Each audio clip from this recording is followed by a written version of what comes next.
সুপ্রিয় শিক্ষার্থীবৃন্দ, আশা করি ভালো আছো।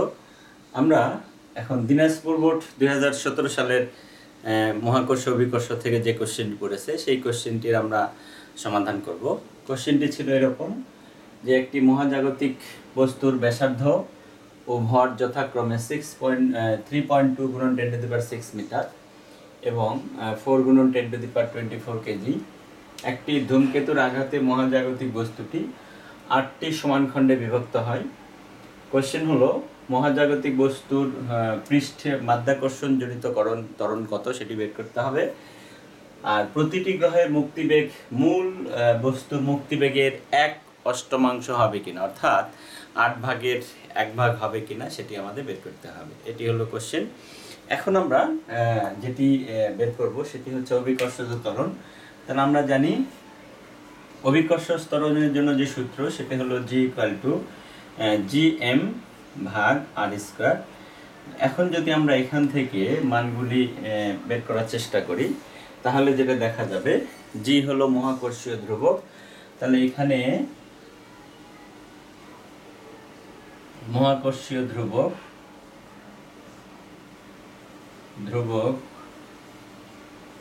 G=6.673 গুণন 10⁻11 newton metre square per kg square.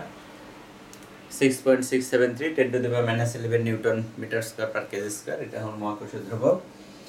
ভর যেটা বলা ছিল m, যার মান কত এখানে বলা হয়েছে 4 গুণন 10⁻24 কেজি, এটা হলো ভর। আর ব্যাসার্ধ যেটা বলা হয়েছে ব্যাসার্ধ r = হচ্ছে 3.2 × 10⁶ মিটার। তাহলে মাধ্যাকর্ষণ ত্বরণ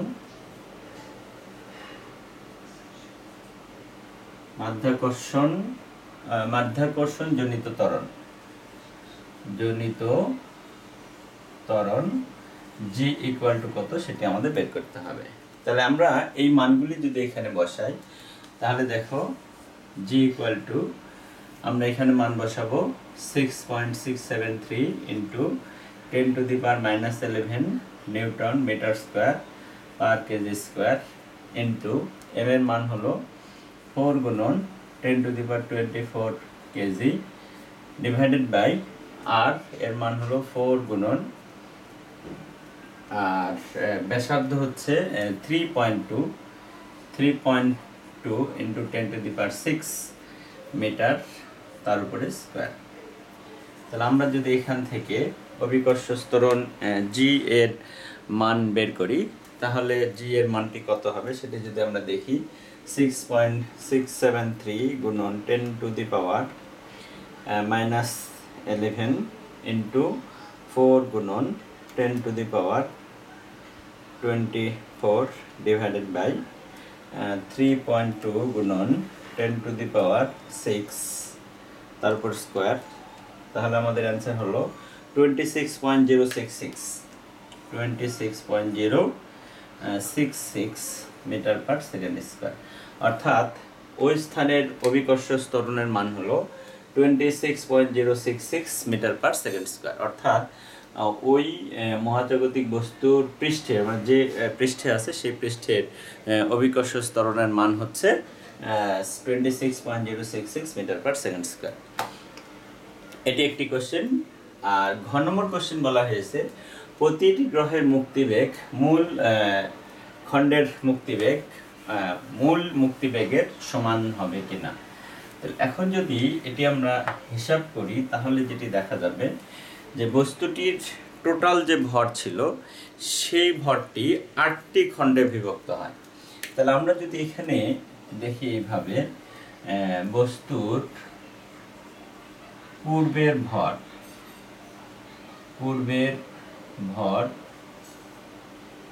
m, তাহলে পরবর্তী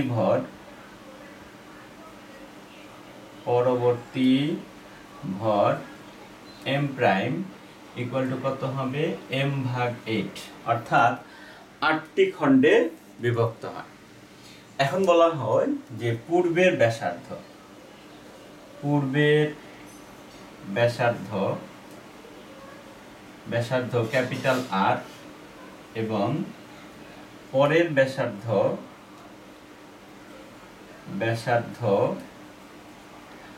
আর প্রাইম হলে আমরা কি পাবো?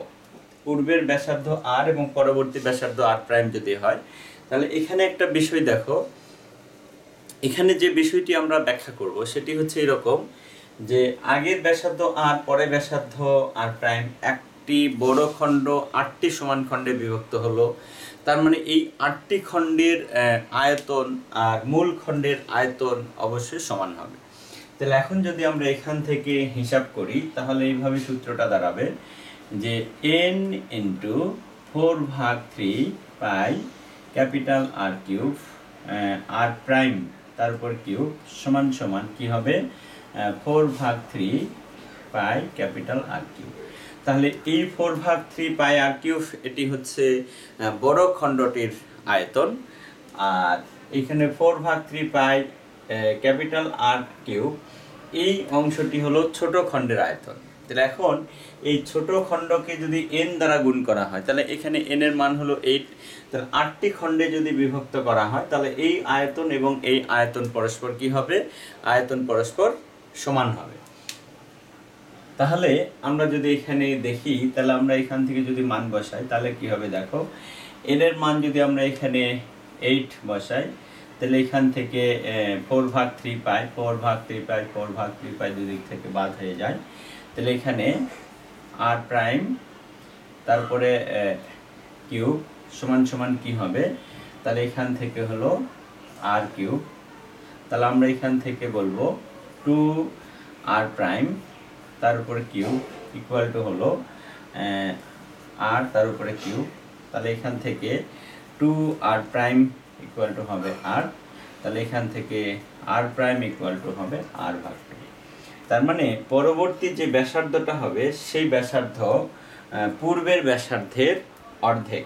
তাহলে এখান থেকে আমরা লিখতে পারি যে আর প্রাইম ইকুয়াল টু হলো আর ভাগ 2।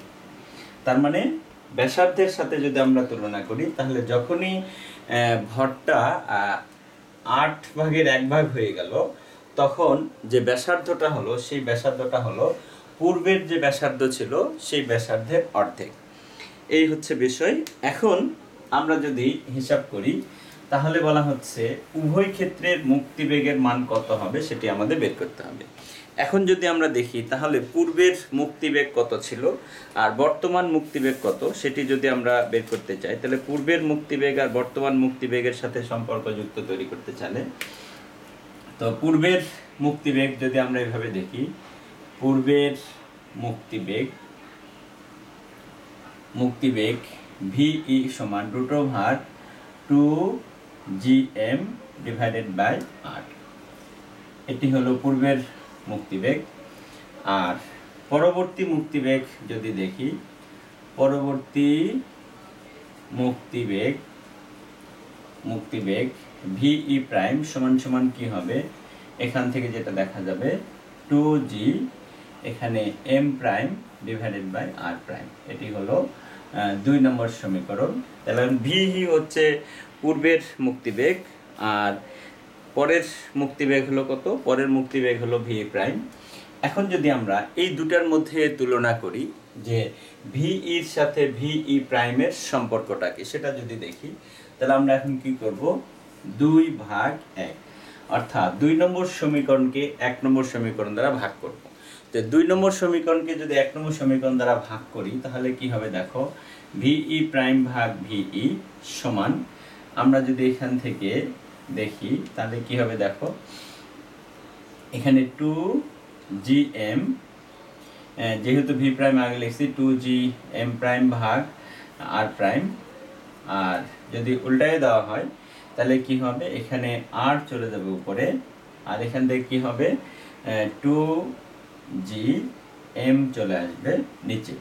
তাহলে আমরা এখান থেকে মান বসালে 2g কেটে যাবে আর এখান থেকে VE প্রাইম ভাগ VE যদি মান বসাই তাহলে কি হবে দেখো, m প্রাইমের পরিবর্তে আমরা কত লিখব? m প্রাইমের পরিবর্তে লিখব m ভাগ 8।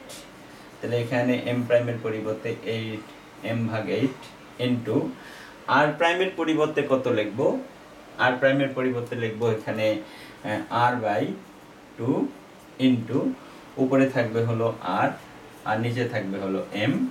তো এই মানগুলি যদি আমরা এখন বিশ্লেষণ করি তাহলে যেটি দেখা যাবে সেটি হচ্ছে এই আর আর কেটে যাবে, এম এম কেটে যাবে, এই টু যদি উপরে চলে যায় তাহলে আমাদের যে ক্যালকুলেশনটা দাঁড়াবে ভিই প্রাইম ভাগ ভিই সমান কি হবে, এখান থেকে 2 উপরে 8 নিচে ইকুয়াল টু রুট ওভার 1/4।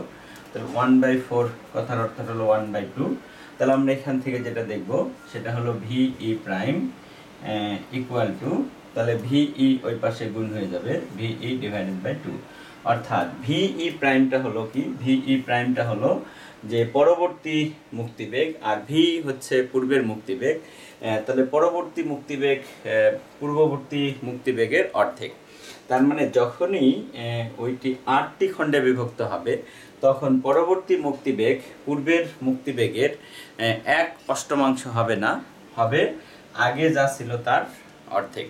তো এই ছিল আমাদের এখানকার কোশ্চেনের সমাধান। বিষয়টি আমরা আশা করি বুঝতে পেরেছি। যদি বুঝতে না পারি তাহলে বিষয়টিকে যদি আমরা বারবার রিভিউ করে দেখি তাহলে আমরা বিষয়টা ক্লিয়ার হব। এই বলে আজকে ক্লাস এখানে আমি শেষ করছি। দেখি পরবর্তী আর কোন সৃজনশীল তোমাদের জন্য রেডি করতে পারি। তো যে সৃজনশীলটি রেডি করব সেটি সামনেই ক্লাসে পাওয়া। এই বলে আজকে ক্লাস এখানে শেষ করছি। সকলকে ধন্যবাদ।